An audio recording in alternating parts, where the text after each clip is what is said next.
What he found. There's something about a forgotten place. Something about the way nature reclaims what humans abandon. Quietly, patiently, without asking permission.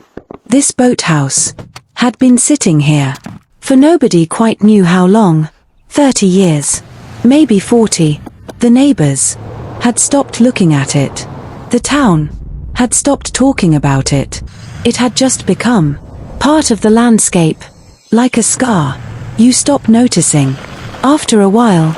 But Marcus saw something different. He always did. Marcus. The first time I walked in there, the floor literally gave way under my left foot. Just gone. I'm standing there, one leg dangling over black water, and I'm thinking, this is perfect. My wife called me insane. My contractor said, and I'm quoting him directly, Marcus, there is no version of this that ends well. Maybe he was right, but I've never been great at listening to the voice of reason. What Marcus had found wasn't really a building anymore. It was more of a suggestion of one. The roof had partially collapsed on the eastern side. The dock underneath had rotted through in 3 places. One wall leaned at an angle that made architects physically uncomfortable to look at, and the smell. 30 years of standing water will do things to a place most people would have walked away. Marcus wasn't a builder by trade. He was an architect, which, depending on who you ask, either makes what he did next completely logical or absolutely reckless. Marcus, I'd spent 20 years designing other people's dream homes, beautiful homes, homes I'd drive past sometimes and think, yeah, that's good work. I'm proud of that. But I'd never built my thing. The idea that kept me up at night.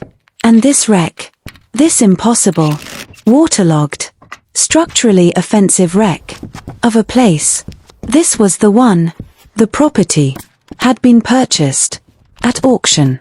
The price was surprisingly low, which made sense once the full structural report came back.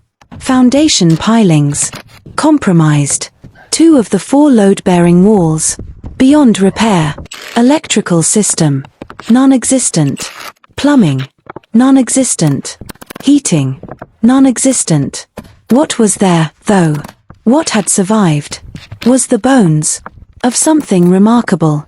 Original Douglas fir framing, hand-cut joints, a stone chimney, still structurally sound, and the location itself, sitting directly over a quiet corner of the lake, surrounded on 3 sides by water, facing west, toward the most extraordinary sunsets you've ever seen. That view had been waiting for someone to look at it again. Marcus, people kept asking me, why not just tear it down and build new? I understood the question. But there's this thing that happens when you demolish a building that's been standing for decades. You lose the story of it, the weight of it, the memory that's built into the wood grain. I didn't want a new building. I wanted this building. I wanted to bring it back. It deserved to be brought back. The work, the renovation, took 14 months. 14 months of 6-day weeks, unexpected problems, and decisions that had to be made with incomplete information and no margin for error. The first major crisis came in week 3, when engineers discovered the eastern corner of the building was essentially floating on nothing. New pilings had to be driven. Work that had already been done, ripped out. 2 weeks, and a significant amount of money gone.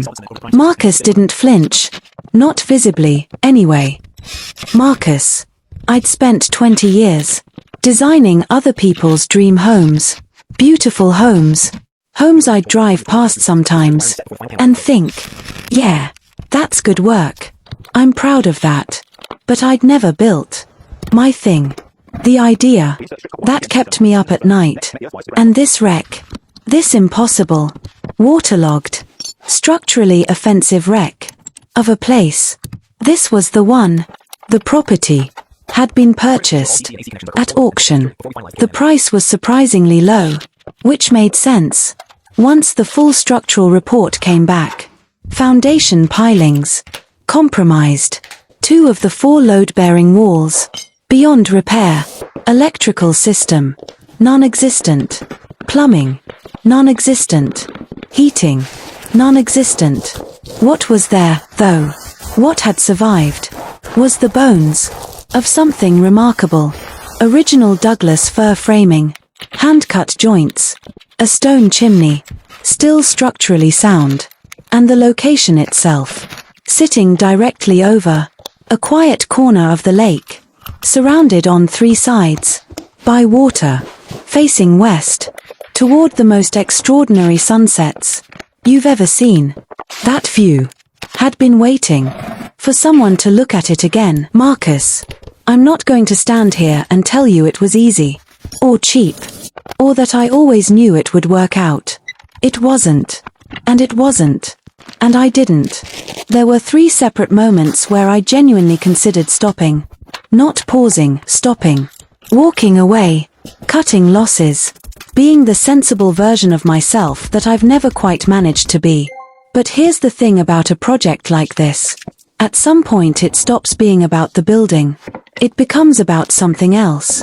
Something you can't really name. It becomes about the version of yourself you're trying to build alongside it.